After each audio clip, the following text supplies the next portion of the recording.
Okay, good evening, everyone, and you're very welcome to part 2 of our Returning to Ireland webinar series, Returning with Children. My name is Una and I'm from the Irish Support Agency. And before we get started, I would just like to acknowledge that I'm hosting this webinar from the lands of the Camaragal people of the Eora Nation. And I also acknowledge the lands that you're watching this webinar from. And I pay my respects to elders past, present and emerging. So tonight we are delighted to be joined by Sarah Owen and Niall Foster from Crosscare Migrant Project. And we are very grateful for them for producing this excellent resource for those who are considering returning to Ireland. Just to let you know that this session is being recorded. If you do have any questions, personal or otherwise, that you would like to keep off the recording, there will be some contact details provided that you can get in touch with Sarah and Niall separately. There will be some time allocated at the end of the presentation to ask your questions, but if there is anything throughout the presentation that you would like to pick up on or ask about, pop it into the chat box and we will try to incorporate it into the presentation. So I will now hand you over to Sarah Owen. Thank you. Thanks, Una. Good evening, everyone. You're all very welcome, and thank you for that introduction. As Una said, I'm here with my colleague, Niall Foster, and yeah, without further ado, we'll get going. Next slide, please, Una. So just to say, we'll be focusing on returning from Australia this evening, and I know there may be a few of you who've registered from other regions. So just to say, whilst there are a lot of similarities, there are also some differences, but we're hoping to run a number of other webinars for people returning from the USA and from the UK over the summer. So do keep an eye on our website, migrantproject.ie, and you can also email us. There'll be contact details at the end of this presentation, so you can get in touch if you do have specific queries about different regions. So what will we be talking about today? We'll touch on obviously who we are and what we do, give you a little bit of background on recent trends in Irish return migration, and then we'll go straight into information on returning with children. So we'll be talking about passports, PPS numbers, child benefit, healthcare, childcare, education, and a few more areas. We'll also be giving you a list of useful resources and our contact details as well. These slides will be circulated to you by email after the presentation. And if you do have to hop off midway through, we will be sharing a recording of this webinar on both migrantproject.ie and the Irish Support Agency's website as well. So you can always watch back then if you have to go and attend to your children. Next slide, please. So Crosscare Migrant Project is a Dublin-based non-governmental organisation, and we're funded by the Emigrant Support Programme, similarly to the Irish Support Agency. The Irish government funds over 500 organisations around the world to support Irish emigrants, and we happen to be two of those organisations. We were established in 1987 as Emigrant Advice, and we've been working in the area of Irish migration since the 80s, so we do have some experience in this area. We're also a project of Crosscare. If you're from Dublin, you may have heard of Crosscare. We're a large social care service provider in the Dublin and Wicklow region.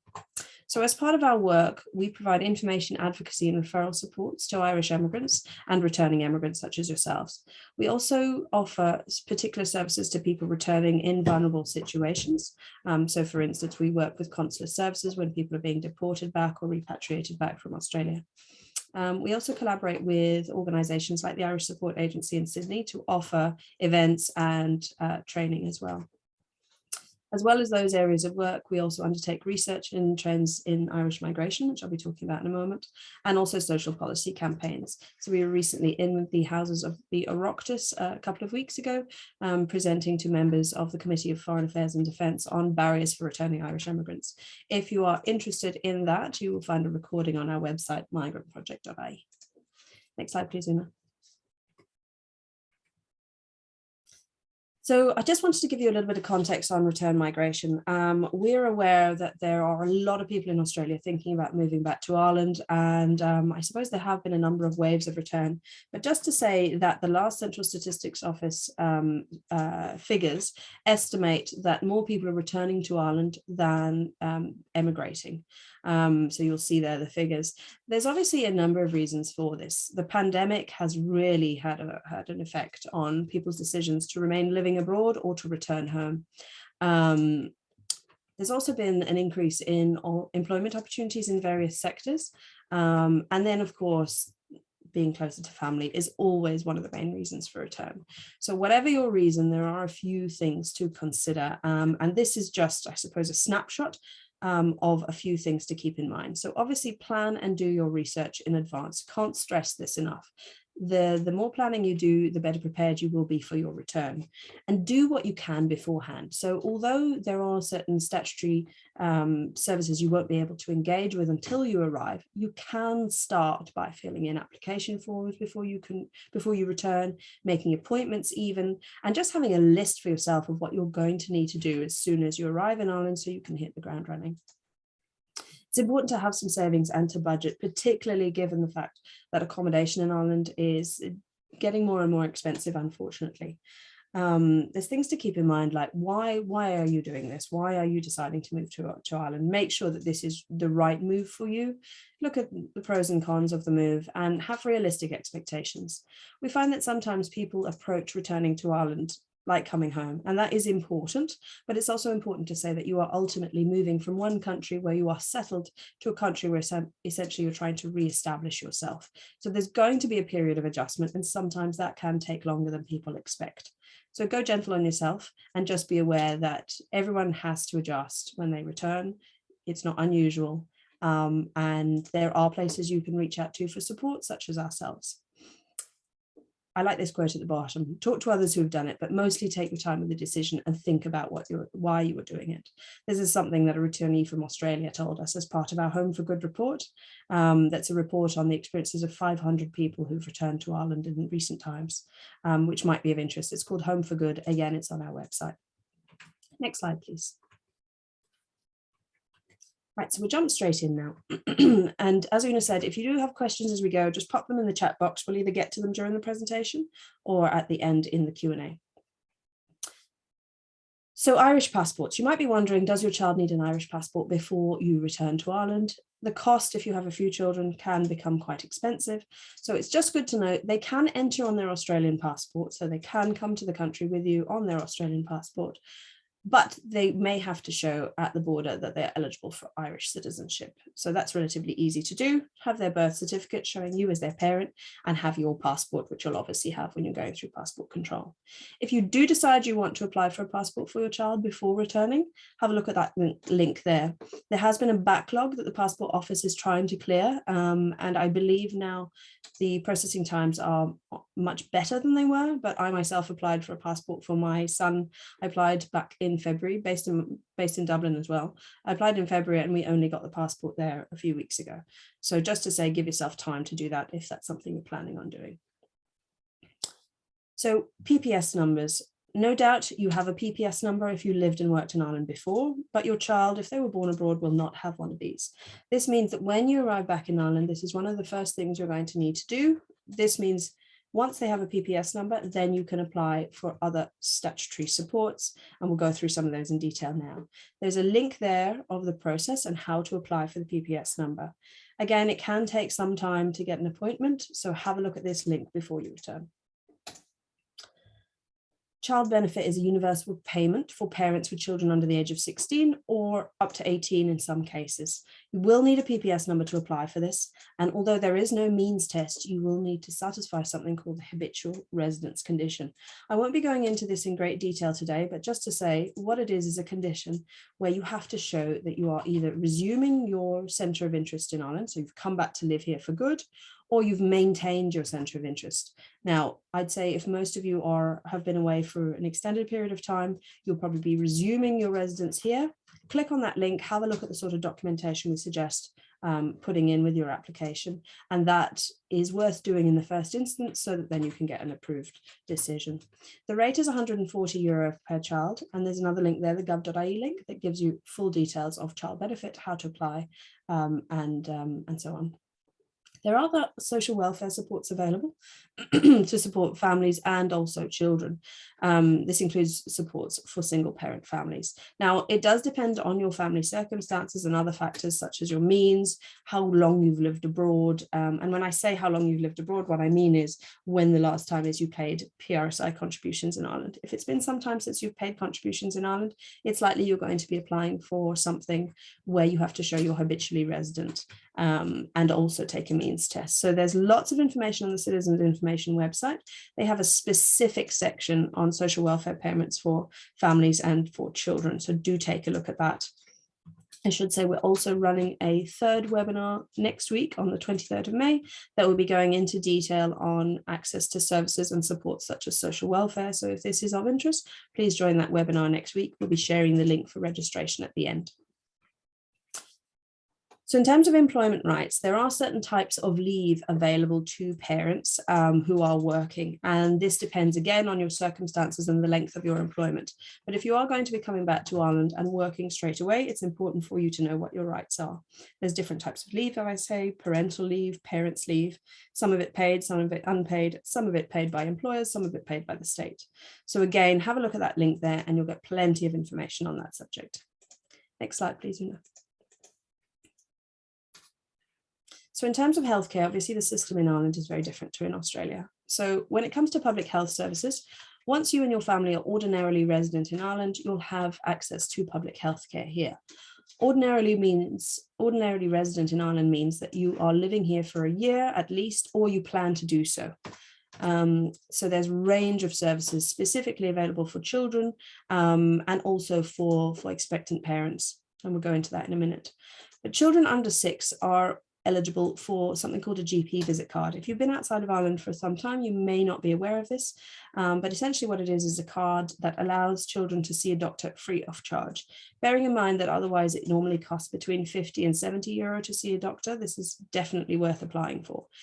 Although it is the case that all children under the age of 6 are eligible for this, you do actually have to apply and get the card before you can avail of this service.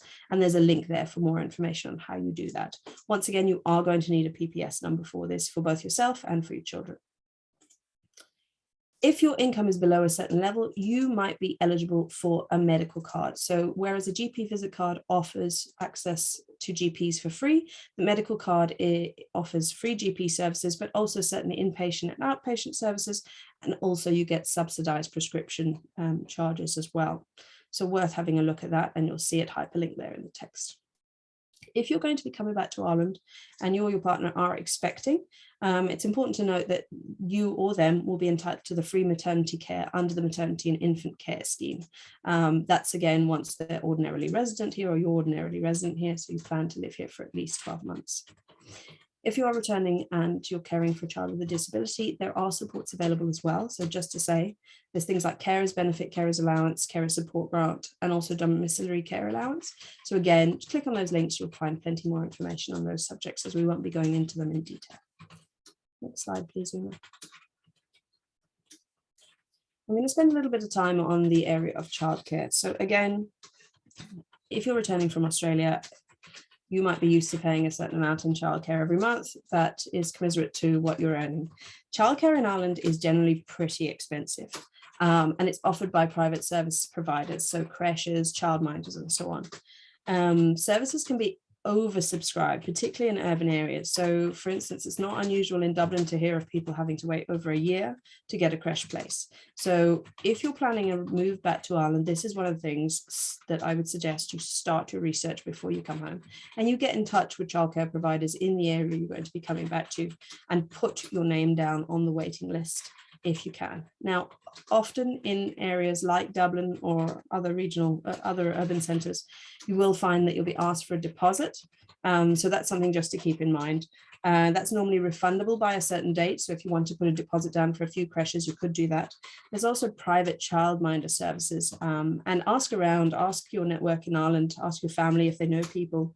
It's certainly something that, cast your net as wide as possible would be the advice I'd give you.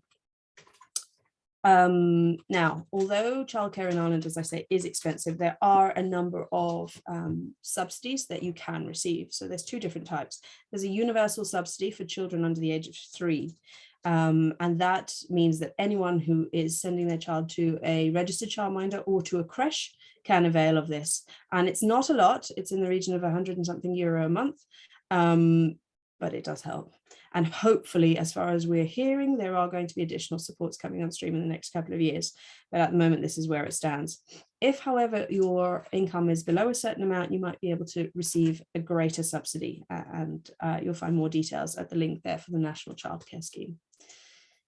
There is also the ECCE, and that is for children who are over the age of 2 years and 8 months. And it means that they will be able to go into early childhood care and education for a certain amount of hours a week, free of charge. That does definitely help when it comes to balancing out the charges for creche or childminders. There's plenty of information at these two links. And the second link there, the myccc.ie, is really useful to find registered childcare providers in your area. There are also plenty of other private services like mindme.ie, but they normally have a registration fee. So I would say start with this link here, and then you can see what's in your area before deciding to pay for a search service. Thanks, Una. Next one, please. If you're coming home with children who are of school-going age, you're obviously going to be wondering about education. So again, if you can, start the process for finding a school as early as possible. And you're going to find that different schools in different areas have different admin procedures, if you like, and admission procedures. So take a look at that link there, have a look at the area and see what's nearest to you. Depending on the school admission, you may have to start the process way in advance, or you may be able to start the process just a year in advance. So do have a look. In general, schools must accept all students who apply to them unless they get more applications than there are places. And unfortunately, that is often the case. So just be aware of this. In recent times, it's changed. So primary schools cannot use religion as a basis for admission and cannot prioritize students based on their religious beliefs. But this is a recent change. So if your children aren't baptized, this is something worth keeping in mind. And there's plenty more information at this link here.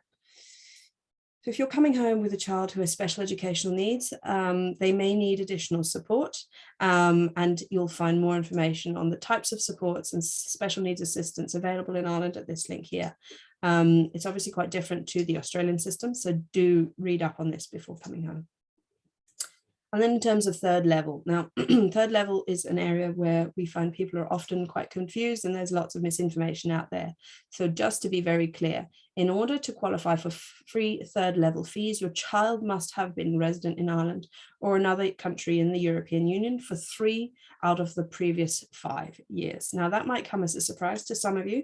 And just to say, the Department of Education about 6 or 7 years ago did make an announcement to say that children of returning emigrants would be able to avail of a lower rate of fees, but nothing has actually been implemented on that.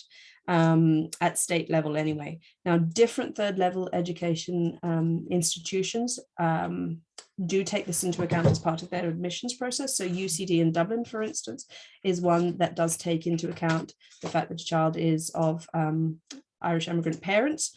But again, do your research on this and ring around. It's definitely worth contacting lots of different institutions and finding which is the best fit for your child. Next slide, please, Una. So I realize I've flown through that, but it's possible, I think, that we'll have a good discussion now in the question and answers. But I just wanted to say, everything that I've talked about today, I've tried to include links. But you'll find much more information on these general links as well. Gov.ie is the main website of the Irish government, and all the government departments have sections on this website. So it's really a useful place to start if you're looking for something specific. The HSC is obviously the website for the Health Service Executive. Plenty of information there on the health system in Ireland, medical cards, GP visit cards, and so on. There's also plenty of information there on COVID tests and how to go about getting these. ncs.gov.ie is the website for the National Childcare Subsidy. You've got our website then for both organisations, migrantproject.ie and irishsupportagency.org.au. Both websites have dedicated sections on returning to Ireland, so I would really, really recommend you have a look at both of those. Citizensinformation.ie now have a large section on returning to Ireland that covers everything from exchanging your driving license to applying for schools. So do take a look at that as well. There is another organisation in Ireland called Safe Home Ireland that provides support to Irish people returning home as well, and you might want to take a look at their website too. Then on the other side, you've got the links to the Irish Consulate in Sydney and the Embassy in Australia. That's obviously useful if you're going to be applying for passports before you come home. And then there are a number of forums and groups that you might want to join on Facebook. You may already be on some of these, but just to say, there's the Irish Expats Returning to Ireland Facebook group, which is a really useful place to ask questions and see how others have found the move back. There's also plenty of recommendations on things like transferring money back, different shipping providers, coming home with pets, and the same thing with the Irish Women Abroad group, Ireland Move Club. Those are two other forums that I would suggest taking a look at. And then finally, if you read up on the Irish papers, the Irish Times Abroad have a specific returning to Ireland section with lots of articles from people who've actually made the move back. So it'll just give you a good picture of how others have found it, and particularly when it comes to that period of adjustment, you know, things that people have done to help ease their adjustment. There's a guy called James Parnell who writes for the Irish Times, and he returned from Sydney, I want to say it was about 6 years ago now, with his whole family. So he's written a lot about his experiences. So definitely worth checking that out and reading up on what he has to say. I've included two groups that are parents groups at the bottom, everymum.ie and rollercoaster.ie. These groups do tend to be, I suppose, focused on mothers, but that's not to say that there isn't useful information on them for fathers as well. So do have a look at both of those. You can move on then if you like, Una.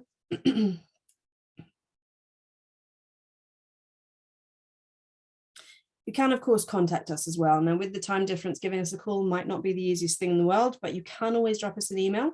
Myself or Niall will be the ones that you'll be in contact with, and you can ask us anything and everything. Sure, if we know, we'll let you know, and if we don't, we'll do some digging and we'll signpost you in the right direction. I'd really, really, really suggest you follow us on our social channels so that you can be kept up to date with other events like today's event, and also for useful tips and information on moving back. We do try and share those as regularly as possible on our 4 social channels, so do take a look there. So without further ado, I'd suggest we just jump into the Q&A. Any questions, everyone?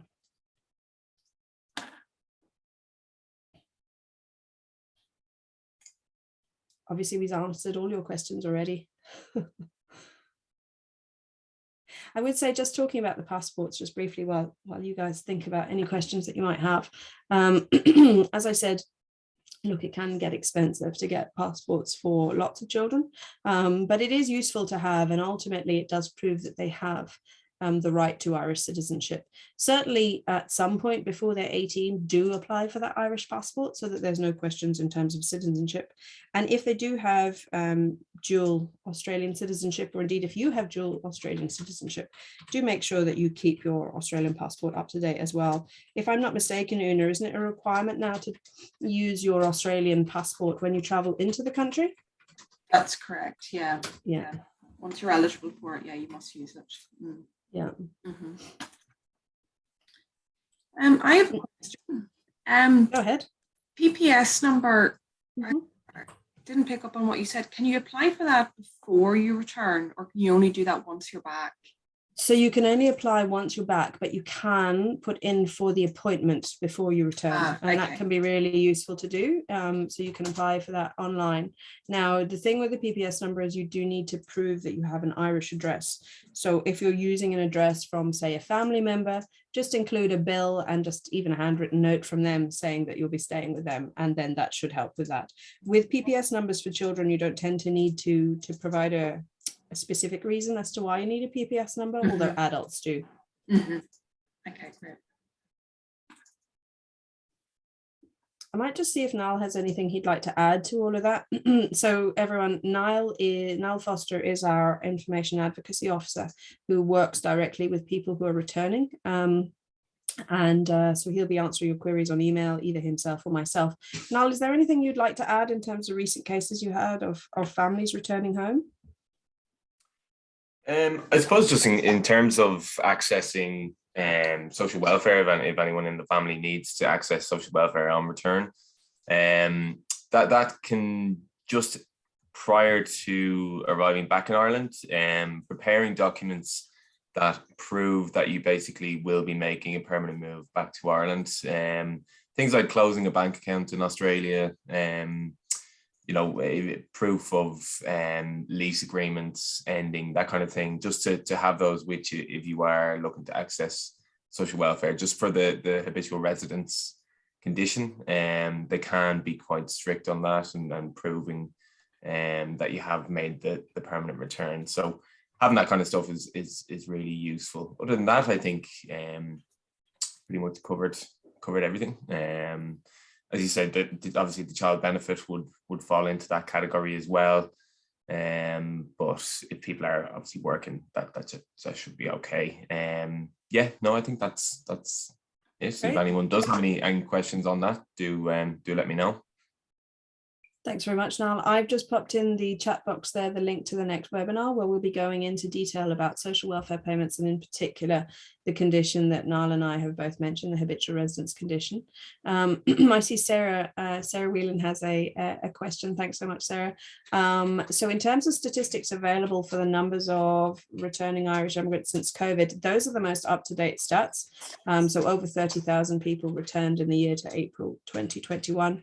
We're hopefully going to get new statistics. I think they normally come out in September, so that will give us a good idea of the period to April 2022. But there's definitely a trend to show that the number of people returning is increasing and will continue to do so.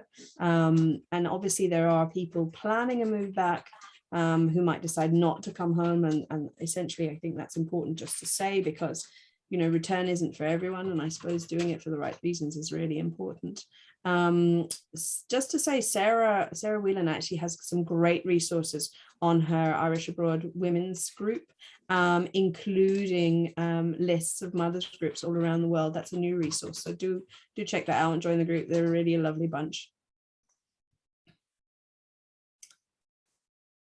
So any more questions? Is there anything anyone would like me to go into more detail about?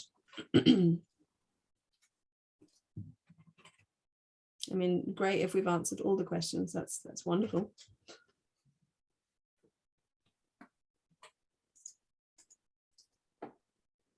No problem, Sarah, you're very welcome. If there's any of this that's come as a surprise, or you'd like to ask more questions privately, just send us an email. We're more than happy to sound things out. Sarah's just popped the link there in the chat box of her group. Based in Sydney too, so that's brilliant.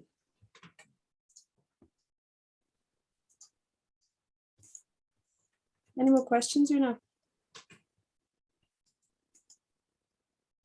I'm not seeing any coming through. No.